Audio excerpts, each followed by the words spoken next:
আমাদের দেশ অতি ঘনবসতিপূর্ণ একটি দেশ, যেখানে জনসংখ্যা জনদুর্ভোগে পরিণত হয়েছে।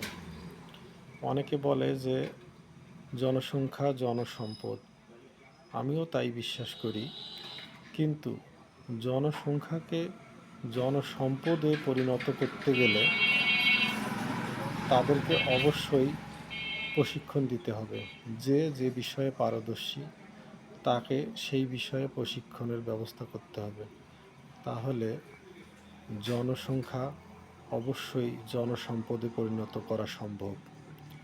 আমাদের যারা এই বিষয়ে প্রশিক্ষণদাতারা আছে, কর্তৃপক্ষ যারা আছে সরকারি বেসরকারি, তাদেরকে অবশ্যই এই দিকগুলো খেয়াল রাখতে হবে।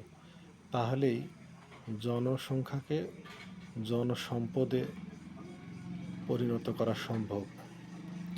না হলে দিনকে দিন যে বেকার বাড়ছে, এই যে জনদুর্ভোগ, এই জনদুর্ভোগ আরও বৃদ্ধি পাবে।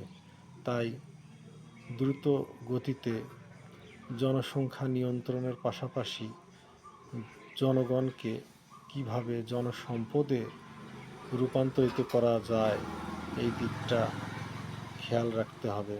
কর্তৃপক্ষ অবশ্যই এই দিকটা যদি সুন্দরভাবে খেয়াল রাখে বা খেয়ালের পরিকল্পনা করে, তাহলে দেখা যাবে এই জনসংখ্যা জনসম্পদেই পরিণত হবে।